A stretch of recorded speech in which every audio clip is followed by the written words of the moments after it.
Okay, guys, so we're about a week removed from the Xbox showcase. It's Friday when this video comes out. The showcase was last Sunday. And the thing I think about most when I think about that showcase is the fact that it really does seem like Xbox is poised to be the home of Western RPGs going forward. And that's exactly what I want to talk about in today's video, so let's get into it.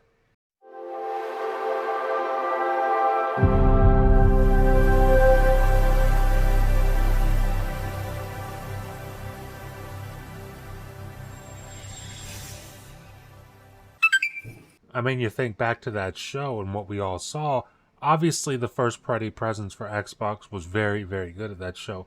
But just specifically, Western RPGs in that first party, think about opening the show with Fable. Think about seeing Avowed. Think about seeing Clockwork Revolution. And then obviously, we got Starfield Direct after the show. And seeing as the show opener was Fable, I feel like it's only right to start this video with Fable and talk about that. And I also feel like I need to talk about it because it's the game between those four that I would probably be most concerned about. And listen, that's not an indictment on my thoughts towards Playground Games as a studio. I think realistically, they're a top 3 studio at Xbox, and you could also very well make a case for them being the #1 studio at Xbox, and a lot of people probably wouldn't disagree with you. I mean, especially after seeing that trailer at the showcase, I think if anybody can pull off rebooting Fable, it's probably going to be Playground Games. I think the thing that worries me most about Fable, in fact, it's the only thing that worries me about Fable after seeing that trailer, is the voiced protagonist. And honestly, that just seems like it's very difficult to do. Now, that's not to say it's impossible because it's been done before. Look at the Mass Effect trilogy. There's a lot of people who will tell you Mass Effect 1, Mass Effect 2 are the best RPGs ever made. There's tons of people who will tell you that, and I'm not here to argue with them. But you know, I gotta think about this personally for myself. I go with my favorite RPGs of all time. I start with Skyrim. You got Oblivion on that list. Fallout 3, Fallout New Vegas. Even Outer Worlds is up there for me. And all of those games have one thing in common. There is no voice protagonist. You do not hear the voice from your character at all. And listen, if ever there was a studio that I would ever doubt, it wouldn't be Playground Games. So I have full confidence that they'll absolutely nail it. I mean, the template is already there. Look at the Witcher series 1, 2, and 3, or 2 and 3 specifically.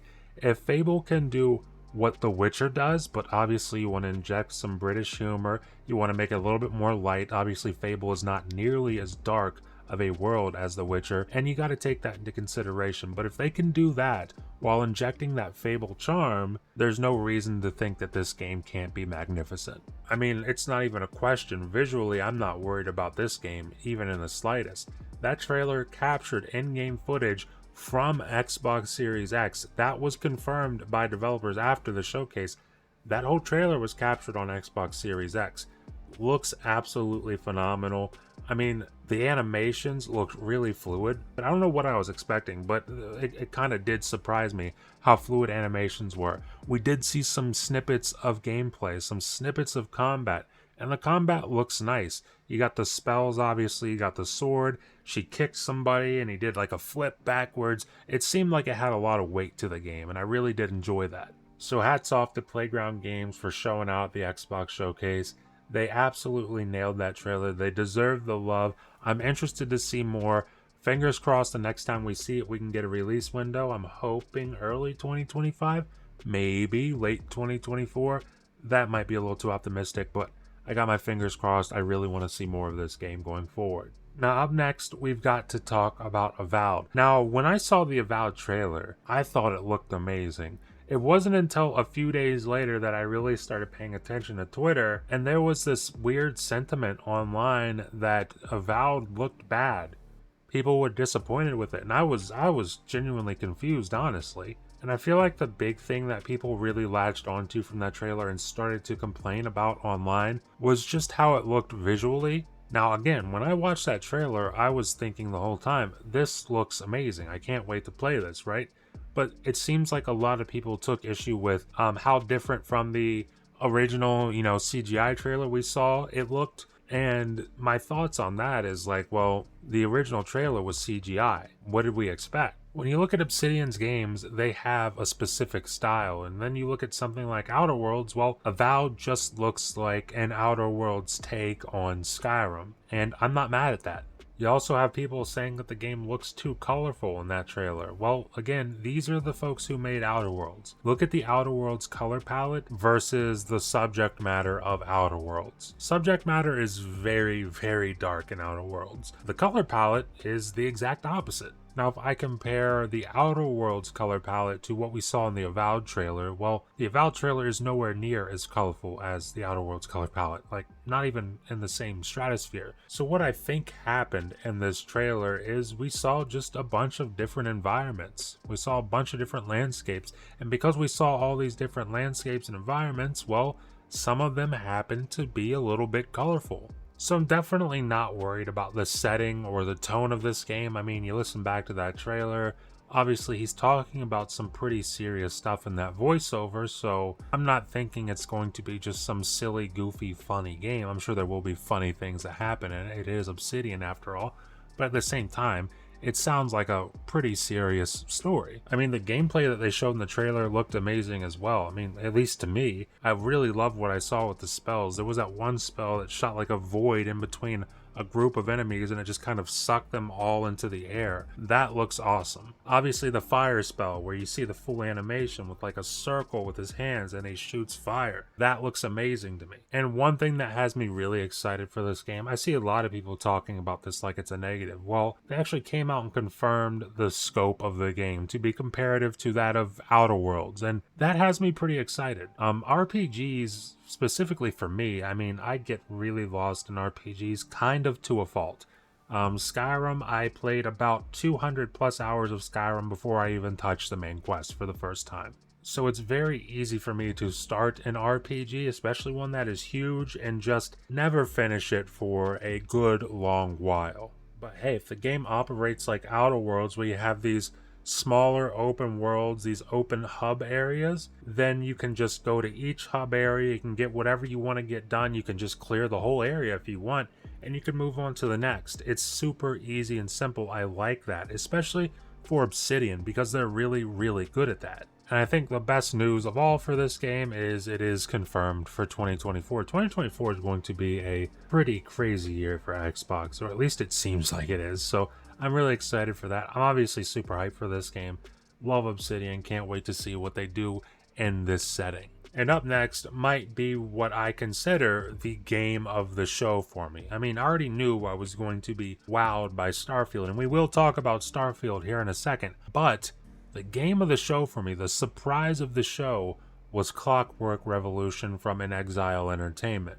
I mean, think of this, guys. Steampunk, I love it. FPS, I love it. RPG, I love it. Time control, I love it. Over-the-top violence in video games, I love it. I mean, already, guys, haven't even touched the game. We don't even know when it's coming out. It's already got 5 things I know I love. Of all the studios that Xbox acquired over the last 5-6 years, inXile is the one I was most excited for, especially once we started to hear the rumors of what they were working on. I mean, it was back in late 2020, maybe 2021, when we started to hear, hey, it's a steampunk FPS RPG. Then it started to really kind of pique my interest. And having all of my interest and my intrigue in this game be rewarded with that trailer for Clockwork Revolution was absolutely amazing, guys. That was without a doubt my surprise game of the show. And finally, we need to talk about Starfield. Guys, I don't even know what to say about Starfield. Starfield just is in a different class. It's in a different class of game. It's its own thing. It's upper echelon. It's doing something that I've never seen a game do before, especially a AAA major release. I've never seen a game this ambitious. I talked about it briefly in my last video when I was discussing 30 FPS for Starfield. I mentioned that Starfield seems like it's just 5 or 6 fully fleshed out games shoved into one massive game. I mean, you listen to that Starfield Direct and any worries that I had about this game just started melting one by one as they were going through, comprehensively going through the different aspects of this game. And keep in mind, that was only 45 minutes, and at the end, Todd did say there's a lot to this game, a lot more than we could even show you today. I mean, they talked about so much. Ship customization, ship combat. They talked about the actual combat, like the FPS ground combat. And by the way, guys, that was the thing I was most worried about with this game. Because you look at Bethesda games historically, or at least Creation Engine games historically. Fallout 3, Fallout New Vegas. Fallout New Vegas is an improvement on Fallout 3 combat-wise, but it's still pretty bad. Fallout 4 is probably the best they've ever done. Still not the best, right? And then we saw Starfield last year with the combat, and I was thinking, look, that looks definitively better than Fallout 4's combat, but it still doesn't look like quite the leap I was expecting. This year, this was the leap I was expecting. This combat looks amazing.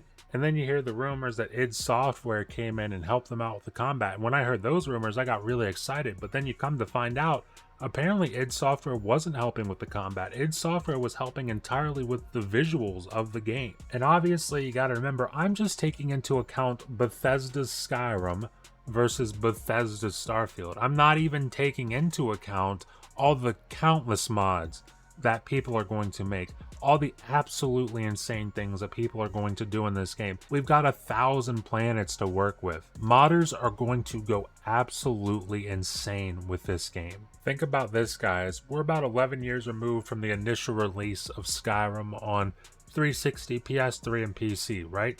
11 years later, people are still playing it. People are still talking about it. People are still buying it. Hell, after the Starfield Direct, I booted up Skyrim, started a whole new playthrough. In fact, we just got news. I brought it up right here. It says Skyrim is now within the top 10 best-selling games of all time. Look at this first paragraph. The Elder Scrolls V Skyrim has surpassed 60 million copies sold since its release in 2011. This makes it the 7th best-selling game of all time, behind Mario Kart 8 Deluxe, which has surpassed 62 million copies. And after seeing that Starfield Direct, I see no reason as to why Starfield cannot be the next Skyrim, if not better. But leave a comment down below, let me know what you think. I mean, if you clicked on this video, I would assume Western RPGs are kind of your thing. Leave a comment down below, let me know which one you're most looking forward to from Xbox. Leave a like if you like the video, and if you're enjoying this kind of content and you want to stay up to date with it going forward over here on the channel, the best way to do that is consider subscribing, consider ringing that notification bell, because that helps you stay up to date with everything that happens over here on the channel, and it helps promote me in the algorithm, helps push the videos out to more people, and I really, really do appreciate that. And with that being said, thank you for watching, and I will see you in the next video.